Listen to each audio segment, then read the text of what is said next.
कि मेरी बेटी 10 साल की हो गई, मेरी बात नहीं मानती, मेरा बेटा 12 साल का हो गया, मेरी बात नहीं सुनता। ये 10 साल और 12 साल में क्या बात सुनेंगे? ये तो 5 साल की उम्र से रील्स बनाना शुरू कर दे रहे हैं। आज 6 साल की बेटी है, वो भी रील बना रही है। रील बनाओ, इंस्टा पे डालो, और रील के इतने एडिक्ट हमारे बच्चे हो गए हैं। और मुझे माफ करेंगे उलमाए किराम, मैं आप हजरात से माजरत चाहता हूं और माफी मांग के कहूंगा, कल तक बंद कमरे में कपड़े चेंज होते थे, अब इंस्टाग्राम पे कपड़े चेंज हो रहे हैं, अब रील्स बनाए जा रहे हैं और कपड़े तब्दील किए जा रहे हैं। कल तक बेडरूम की बातें बेडरूम में रहा करती थी, आज बेडरूम की बातें सोशल मीडिया पे आ गई हैं। कल तक बेडरूम की तस्वीरें बेडरूम तक रहा करती थी, आज बेडरूम की तस्वीरें सोशल मीडिया पे आ गई हैं। मेरी बातें बड़ी कड़वी हैं, लेकिन मुझे माफ कीजिएगा, इसलिए कि तन्हमा दाग दाग शोध तुम्बा कुजा कुजाने हम, एक दो जख्म नहीं सारा बदन है छलनी, दर्द बेचारा परेशान है कहां से उठे, दर्द तो खुद ही परेशान है, कहां से दर्द उठाइएगा।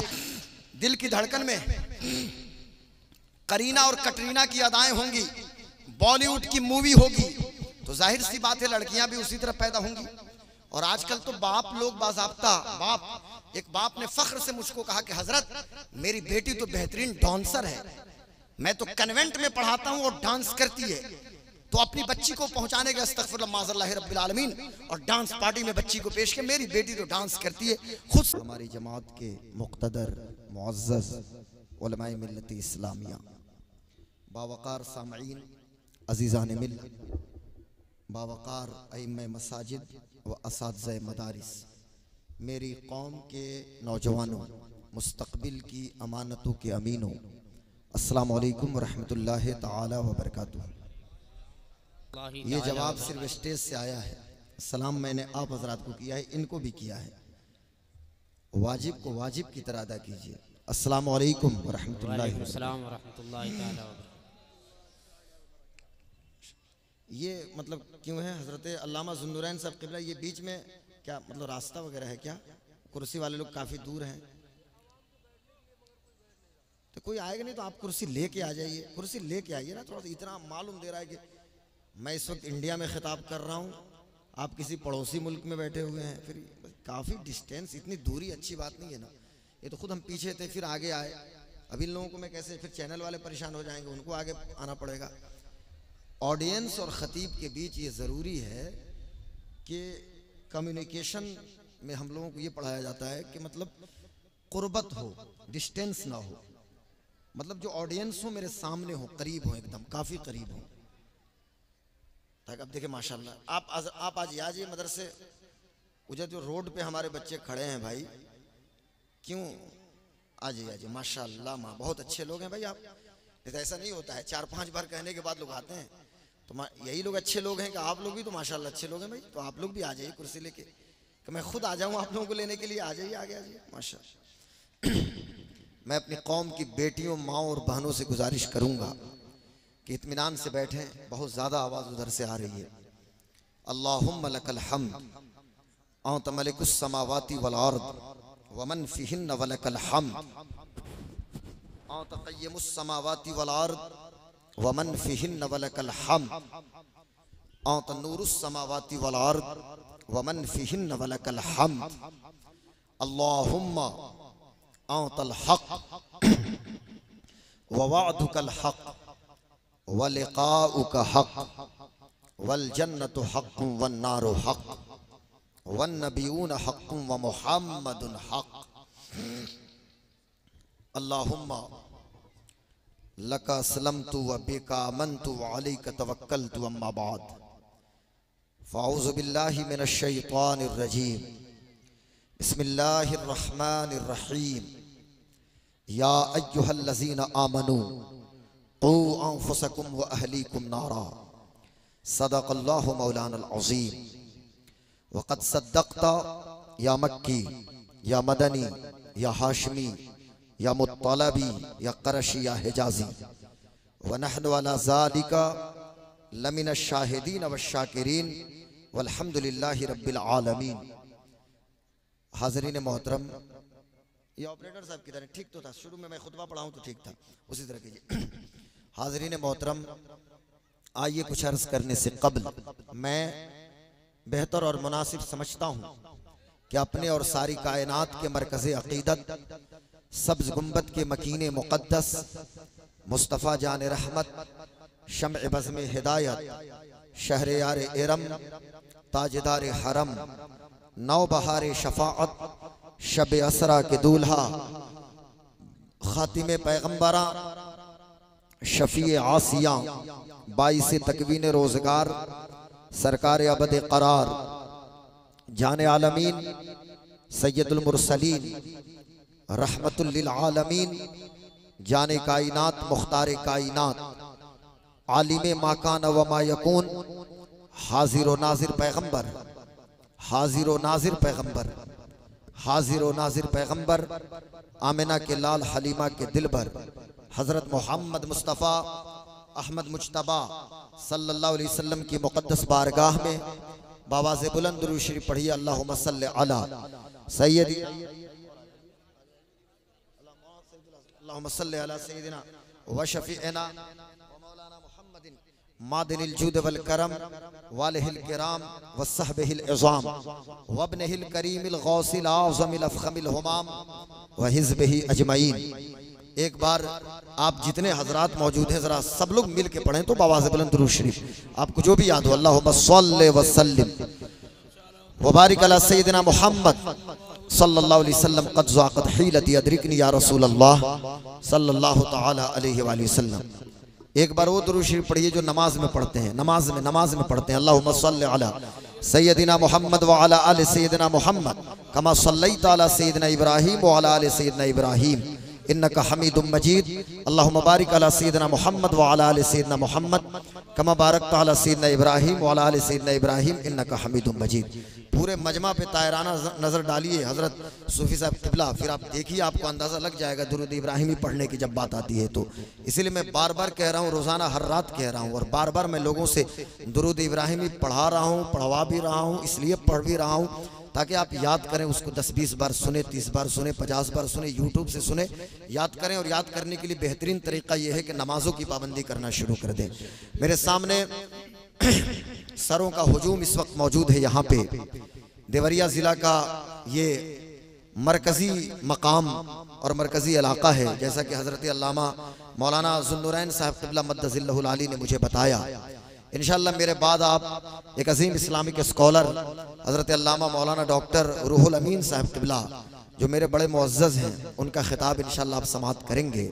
शहनसी पे मौजूद हमारी जमात के जितने मुक़्तदर उलमा हैं, खुसूसियत के साथ हुजूर पीर तरीक़त रहबर राह शरीयत खलीफा हुजूर वैसे मिल्लत हज़रत अल्लामा सूफ़ी कलीम साहब क़िबला मद्दज़िल्लहुल आली। ये मेरे लिए सआदत की बात है कि हज़रत की मौजूदगी में ख़िताब करने का मैं शरफ़ हासिल कर रहा हूँ। और ये जितने मुक़द्दस उलमाए किराम इस वक्त मौजूद हैं शहनसी पे, बाई नेम अगर मैं सबका इंट्रोडक्शन कराना शुरू करूँ तो उसी में पूरा वक्त निकल जाएगा। ऐसे हाफिज़ सईदुल्लाह साहब हैं, हाफिज़ अब्दुल क़य्यूम हैं कि नहीं है, माशाअल्लाह। ये जितने उलमाए किराम हैं सबको, अक्सर लोगों को तो बाई नेम मैं जानता भी हूँ अल्हम्दुलिल्लाह। और ये सारे लोगों की खिदमत, एक मस्जिद का इमाम हो या एक मदरसे के मुदर्रिस हो, ये सब हमारे सर के ताज हैं।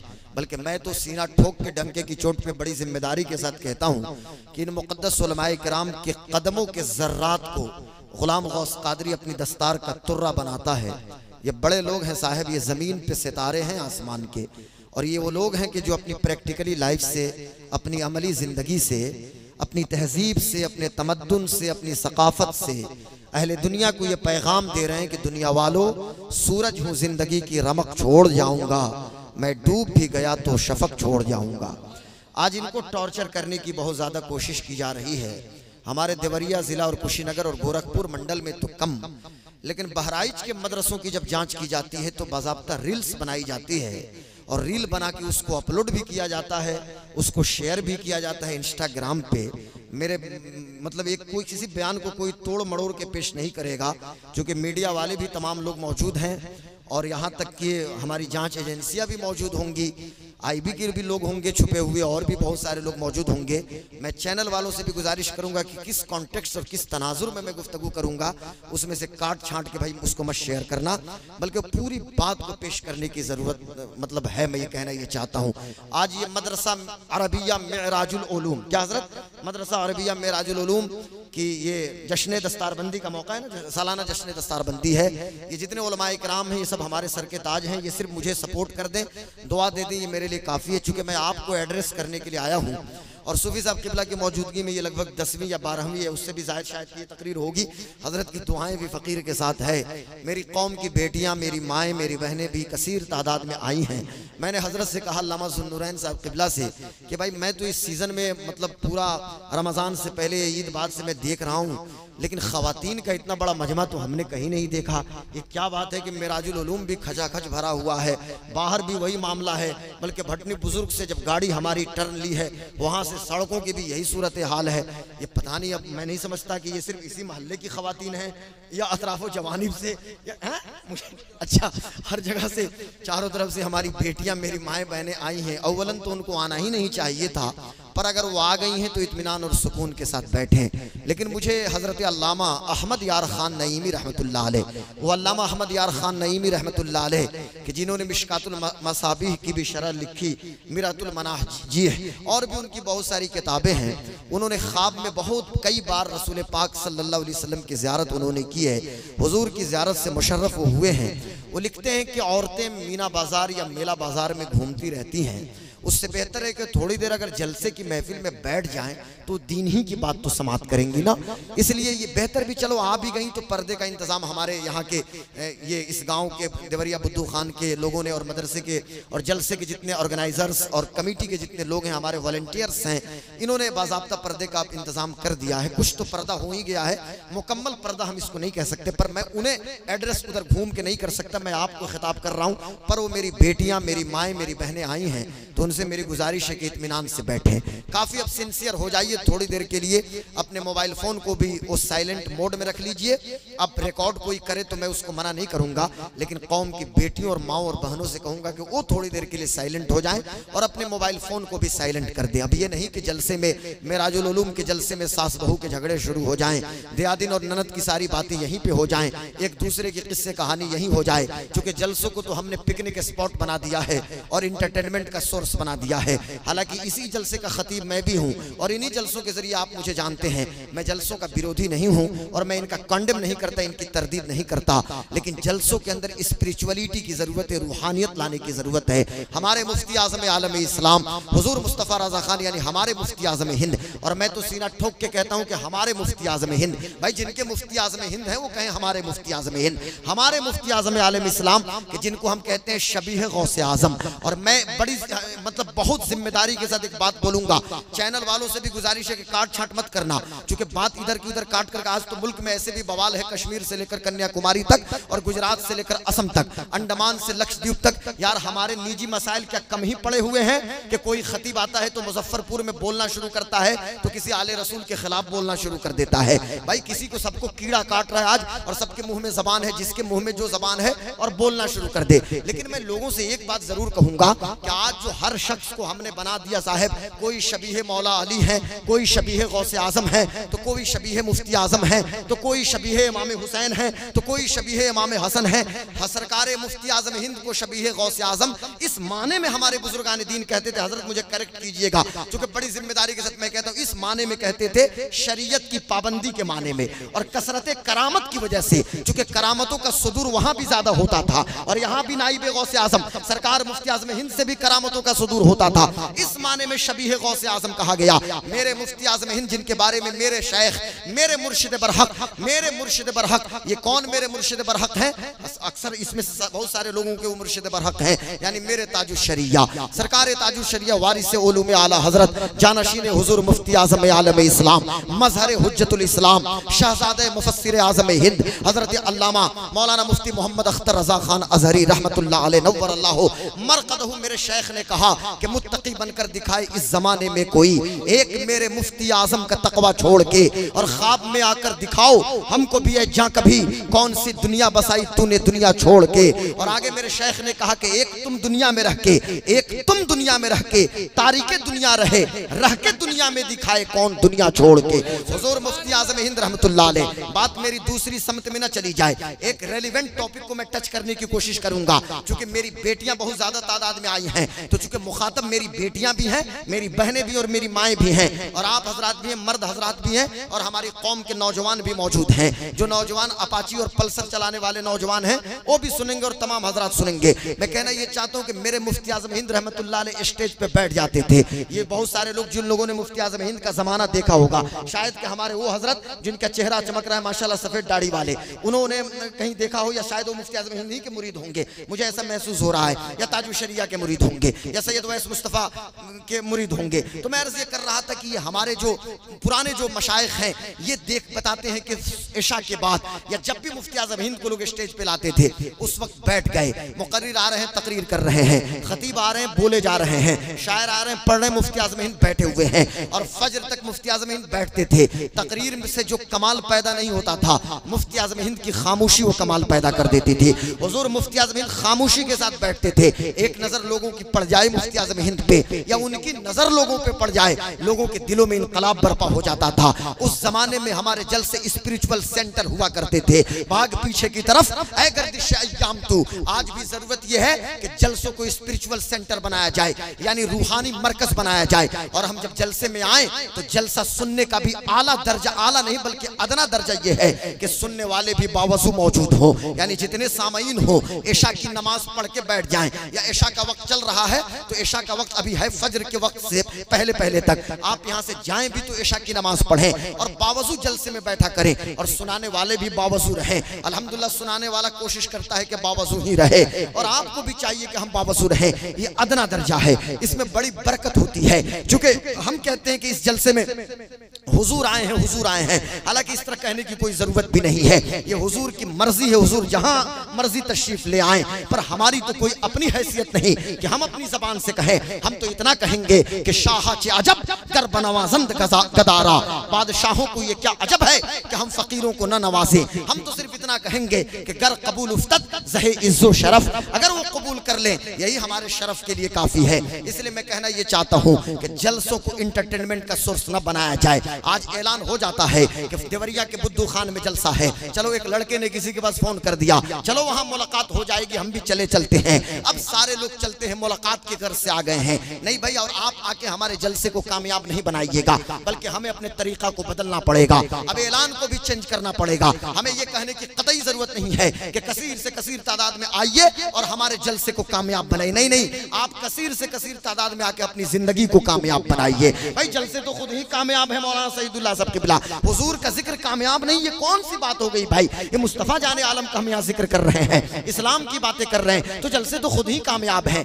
ऑडियंस को अपने आप को कामयाब बनाने की जरूरत है। हर शख्स अपना मुहासबा करे। गुलाम गौस कादरी की एक पब्लिक लाइफ है, यानी आप मुझे देख रहे हैं, मैं आपको देख रहा हूं, मैं पब्लिक के बीच हूं। एक मेरी प्राइवेसी है, एक पर्सनल लाइफ है, और आपकी भी एक पब्लिक लाइफ है और एक पर्सनल लाइफ है। मुझे किसी ने हक नहीं दिया कि मैं आपकी प्राइवेसी को खटखटाऊं। मुझे मेरी बेटियां भी गौर से सुनेंगी, इत्मीनान से जहां जिसको जगह मिल जाए बैठ जाएं। मुझे किसी ने हक नहीं दिया कि मैं किसी के गैलरी के या स्मार्टफोन का मैं पासवर्ड मांगूं या गैलरी का पासवर्ड मांगूं, या मुझे किसी ने हक नहीं दिया कि आईफोन मैं कहूं कि भाई आईफोन अपना खोल के दिखाओ या आपकी प्राइवेसी को नॉक करूं। लेकिन याद रखना, मेरे गौस पाक शेख अब्दुल कादिर जिलानी, महबूब सुबहानी, कुतुब रब्बानी, गौसे समदानी, शहबाज लामकानी, किंदील नूरानी, हजरत सैयदना सरकार शेख मुहियुद्दीन अब्दुल कादिर जिलानी, गौसे आज़म रज़ी अल्लाह तआला अन्हु। और हम क्यों ना कहें गौसे आज़म की क्यों ना बात करें, और उन्हीं की बात से क्यों ना अपनी गुफ्तगू का आगाज करें, इसलिए कि हम तो अपने इमाम की जबान से कहते हैं, इमाम इश्क व मोहब्बत, चश्मो चिरागे खानदान बरकत, इश्क का इमाम,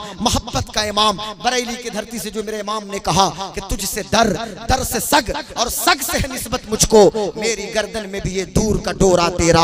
और इस निशानी के जो सग हैं नहीं मारे जाते, इस निशानी के जो सग हैं नहीं मारे जाते, हश्र तक मेरे गले में रहे पट्टा तेरा। और जब से भारत में कश्मीर से लेकर कन्याकुमारी, गुजरात से असम और अंडमान से लक्षद्वीप तक, जब तक भारत में गौस पाक के दर के कुत्ते हम बने, जब से भारत में और आला हजरत के मसलक के चौकीदार बने, तो हमने भी सीना ठोक के कहना शुरू किया कि मेरी किस्मत की कसम खाएं सगाने बगदाद, मेरी किस्मत की कसम खाएं सगाने बगदाद, हिंद में भी हूं तो देता रहूं पहरा तेरा। और डरने डराने की हम क्या बात करें, ना हम डरते हैं ना किसी को डराते हैं। हाँ, लेकिन हम इतना जरूर कहेंगे कि क्या दबे जिस पे हिमायत का हो पंजा तेरा, क्या दबे जिस पे हिमायत का हो पंजा तेरा, शेर को खतरे में लाता नहीं कुत्ता तेरा। मेरे दोस्तों, मेरे भाइयों, मेरे गौस पाक शेख अब्दुल कादिर जिलानी फरमाते हैं कि तुम मजमा में पब्लिक के बीच, अल्लामा ज़ुन्नुरैन साहब क़िबला, ये गौस पाक का कोटेशन है, मैं उसे कोट कर रहा हूँ, बातें उनकी है, अल्फाज में कुछ तब्दीली हो सकती है, ताबीरात बदल सकते हैं, पर गौस पाक ही ने इरशाद फरमाया, कहा कि तुम मजमा में पब्लिक के बीच जो अल्लाह अल्लाह अल्लाह करते हो, जब बंद कमरे में जाओ उस वक्त देखो कि तुम्हारे दिल का रिश्ता अल्लाह से कितना मजबूत है। अगर तन्हाइयां तुम्हारी पाको साफ हैं, अगर तन्हाइयों में तुम अपने अल्लाह को याद कर रहे हो, अगर तन्हाइयों में शबे दीजोर के सन्नाटे में जब पूरी दुनिया शहनाज़े लाला रुख के काशाने की तरफ अपना चेहरा करती है, उस वक्त उस तन्हाइयों में अगर आप मुसल्ला बिछा के अपने मौला को मनाने की कोशिश कर रहे हो, अगर आपकी तन्हाइयां दुरुस्त है, गौस पाक फरमाते हैं कि जब तुम अकेले में रहते हो बंद कमरे में, उस वक्त देखो कि दिल का रिश्ता अल्लाह से कितना मजबूत है। अगर वहां भी वही मामला है जो पब्लिक के बीच है, जो मजमा में है, तो फिर समझ जाओ कि तुम अपने दावे में सच्चे हो, और नहीं तो मामला तो फिर उल्टा है, मामला तो गड़बड़ है। अब आइए जरा गौर कीजिए, बस इसी से आप समझ गए होंगे। मुझे किसी ने हक नहीं दिया कि मैं आपकी प्राइवेसी को खटखटाऊं, मुझे किसी ने हक दिया, किसी ने हक नहीं दिया कि मैं नौजवानों से कहूं कि अपने मोबाइल फोन के गैलरी का पासवर्ड खोलो। लेकिन हाँ हाँ, मेरी कौम के लोगों, पूरी पूरी रात हम जो चैटिंग कर रहे हैं, कोई तो है जो हमारी शहरक से भी ज्यादा करीब है। कल क़यामत के दिन अल्लाह फरमाएगा, अल्लाह फरमाता है आज कुरान शरीफ में, कल क़यामत के दिन की क्या हालत होगी, अल यौम नख्तिमु अला अफ़वाहिहिम व तुकल्लिमुना अयदीहिम व तशहदु अर्जुलुहुम बिमा कानू यक्सिबून। आज के दिन अल्लाह ताला मुंह पे मोहर लगा देगा, इस मुंह से जो बक बक हम कर रहे हैं ना, इस पे मोहर लग जाएगी, ये हाथ की उंगलियां बोलेंगी, और जो बोलने की चीजें नहीं होंगी वो चीजें बोलेंगी। अब हमें गौर करना है, अपनी प्राइवेसी को कैसे पाको साफ करना है। आज इस 2025 में, इस अप्रैल के महीने में, आज जो 28 अप्रैल है, कल 29 अप्रैल की तारीख हो जाएगी। इस अप्रैल के महीने में आज एक रेलिवेंट इशू ये है, एक बर्निंग इशू ये है, एक रेलिवेंट टॉपिक ये चल रहा है, एक ज्वलंत मुद्दा खास तौर से हमारे इंडिया के अंदर और पूरे इंडियन सब कॉन्टिनेंट में। आज हम गली मोहल्ले में जाते हैं, हर इलाके में जाते हैं, आज हमसे कहा जाता है, एक बाप से मुलाकात होती है, एक बूढ़ा बाप मुझसे कहता है कि गुलाम गौस कादरी, मेरा बेटा मेरी बात नहीं सुन रहा है। एक खातून से मुलाकात हुई, वो पहुंची है, खातून पहुंचती है हजरत सूफी कलीम साहब क़िबला के पास, कहा हजरत तावीज़ लिख दीजिए, मेरी बेटी मेरी बात नहीं सुनती है। यानी हर बाप की ये शिकायत है और हर माँ ये कह रही है कि मेरी बेटी मेरे कब्जे में नहीं है और मेरा बेटा मेरी बात नहीं सुन रहा है। आज यही तवज्जो से सुनिएगा, मैं एक बात आपसे पूछना ये चाहता हूँ, अब आप बूढ़े हो गए हैं, तो बूढ़े होने के बाद आप डिमांड ये कर रहे हैं कि मेरा बेटा मेरे हक को पूरा करे, यानी बच्चा अपनी जिम्मेदारी को पूरी करे, तो मेरे हुकूक पूरे हो जाएंगे। लेकिन हाँ हाँ, रुकिए रुकिए, मैं आपको पलट के पूछूंगा, जब आप जवान थे और जिस वक्त आप अब्बू अम्मी कहलाते थे, आज भी आपको लोग अब्बू कह रहे हैं, आप भी अम्मी कहला रही हैं, लेकिन मैं आपसे पूछना ये चाहता हूँ, जिस वक्त आपकी शादी हुई थी, चलिए मान लेते हैं कि आज आपकी उम्र 60 साल है, लेकिन जिस वक्त आपकी शादी हुई, आपके पुट्ठों में ताकत थे, आपके बाजुओं में ताकत मौजूद थी, तो जब ताकत मौजूद थी उस वक्त आपने क्या किया? अल्लाह ने 10 महीने के बाद, शादी के 11 महीने के बाद, शादी के 1 साल के बाद अल्लाह ने आपको एक बेटी अता फरमाया या एक बेटा अता फरमाया। आपने अब्बू अम्मी कहलाना शुरू हो गया, उसी वक्त से आपको अब्बू अम्मी ये बच्चे कहने लगे। लेकिन आपने क्या किया? क्या आपने उस वक्त अपनी जिम्मेदारी को महसूस किया? अगर उस वक्त आप अपनी जिम्मेदारी को महसूस किए होते और अपनी जिम्मेदारी को सही तरीके से अदा करते तो बच्चों के हुकूक पूरे हो जाते। अब यहीं पे ठहर जाइए, एक है जिम्मेदारी और एक है हक, यानी जिम्मेदारी को अंग्रेजी में ड्यूटी कहते हैं, हक को राइट्स कहा जाता है। ये दो चीजें हैं, ड्यूटीज एंड राइट्स, यानी हक और जिम्मेदारी। आज हर शख्स को सिर्फ अपने हक की पड़ी हुई है, यानी राइट्स राइट्स राइट्स। एक टीचर कह रहा है वक्त पे तनख्वाह क्यों नहीं आ रही है। एक लेबर मजदूरी करने वाला कहता है कि भाई हमने तो हदीस शरीफ में ये पढ़ा और सुना कि पसीना सूखने से पहले मजदूर को उसकी उजरत दे दिया करो, यानी उनको भी सिर्फ अपने हकूक की पड़ी हुई है, सबको अपना हक चाहिए। हर शख्स, एक बहन कह रही है मेरा हक मेरे भाई के ऊपर जो जिम्मेदारी है, भाई अपनी जिम्मेदारी को क्यों नहीं अदा कर रहा है। एक बीवी कह रही है मेरे हुकूक पूरे क्यों नहीं जा रहे हैं। लेकिन मैं कहना ये चाहता हूँ, मदीने की सोसाइटी में, मदीने के समाज में जो सोसाइटी मेरे आका ने एस्टैब्लिश किया था,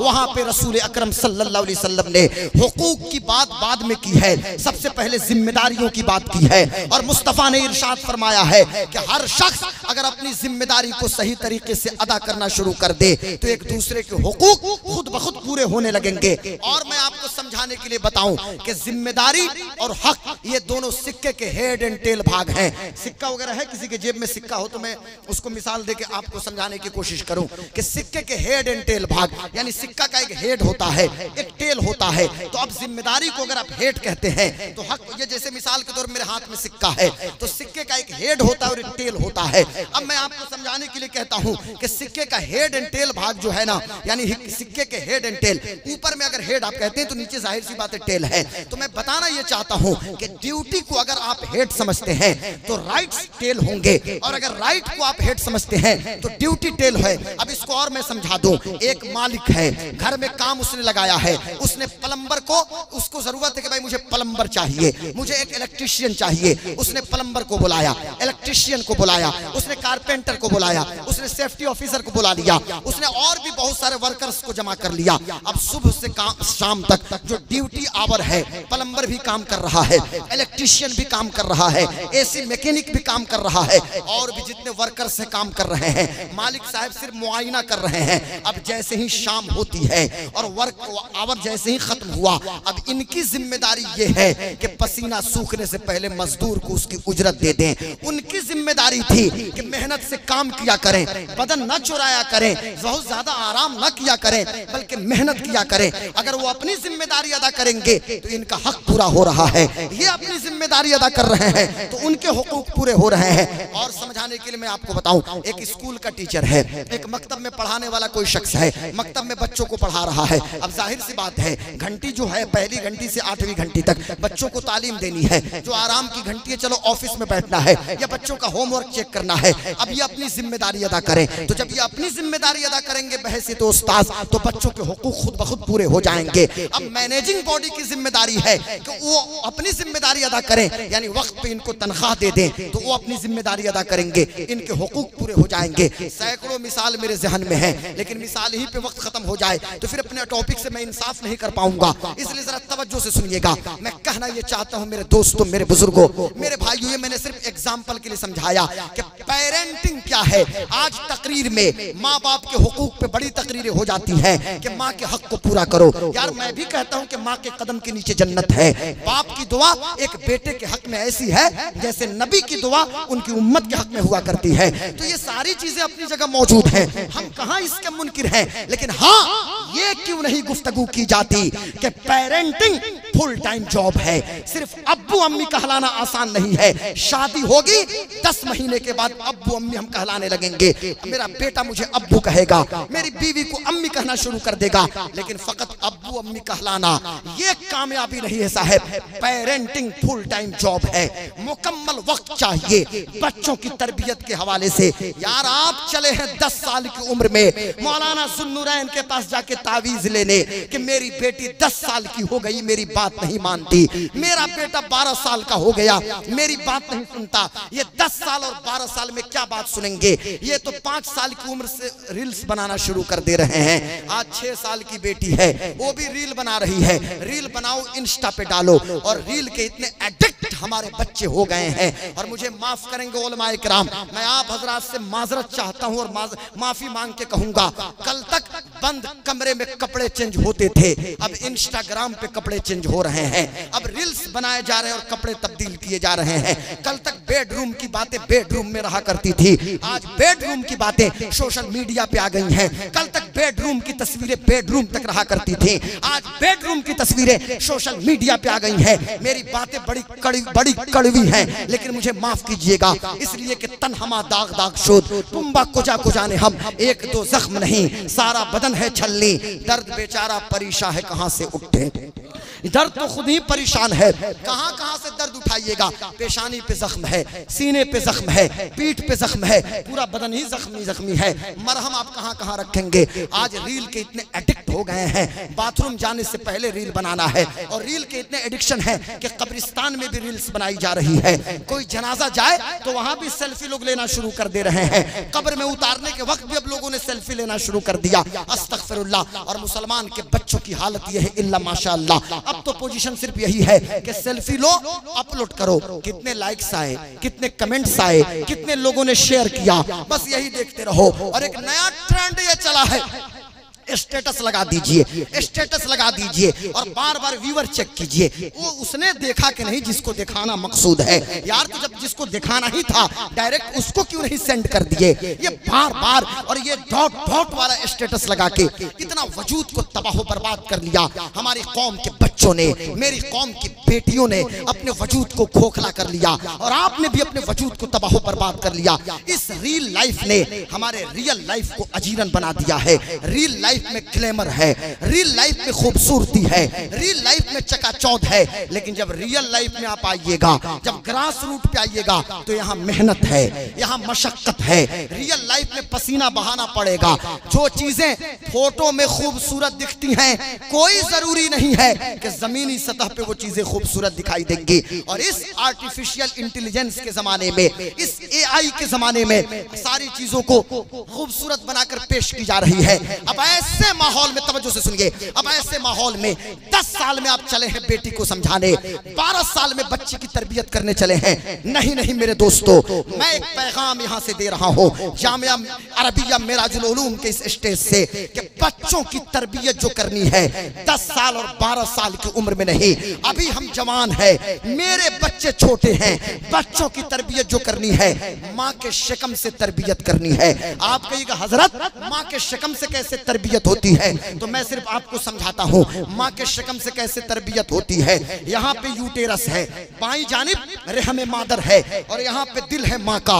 ये यूटेरस मेरी तरफ देखिए, हम भी अपनी अम्मा के पेट में यहीं पे थे, आप भी अपनी अम्मा के पेट में यहीं थे, और 9 महीना तक माँ ने अपने पेट में रख के हमें ढोया है। अगर माँ के दर्द को समझना है ना तो 4-5 केजी का पत्थर अपने पेट में बांध लो और 4 महीने तक टहला करो अपने आंगन में। उसी पत्थर को बांध के 4 केजी का भी बच्चा होता है और 5 केजी के भी बच्चे पैदा होते हैं। 4-5 केजी का पत्थर बांध लीजिए, और मैं नहीं कहूंगा 9 महीना दौड़िए, 3 महीने दौड़ा कीजिए और आंगन में रहिए, फिर पता चल जाएगा कि माँ का दर्द क्या होता है। माँ ने कितनी मशक्कतों से आपको पाला है, माँ ने कितनी आजमाइशों से गुजर के आपको परवान चढ़ाया है। मैं आपसे कहना यह चाहता हूँ, ये बाईं जानिब यूटेरस है और यहाँ पे दिल है। अब बच्चों की तरबियत कैसे करनी है? आज की मेडिकल साइंस, आज का चिकित्सा विज्ञान ये कहता है, यानी आज के जो गायनेकोलॉजिस्ट हैं वो भी कह रही हैं, और आज का चिकित्सा विज्ञान भी कह रहा है कि यूटेरस के अंदर यानी रहमे मादर में, शकमे मादर में, रहमे मादर में, यूटेरस के अंदर रहमे मादर में जब बच्चे की कुव्वते समाअत बहाल होती है, यानी जाहिर सी बात है नुतफा है, नुतफा के बाद गोश्त है, फिर अल्लाह ताला फरिश्ता मुकर्रर करता है, कान है, नाक है, आंख है, सारी चीजों की तख्लीक होती है।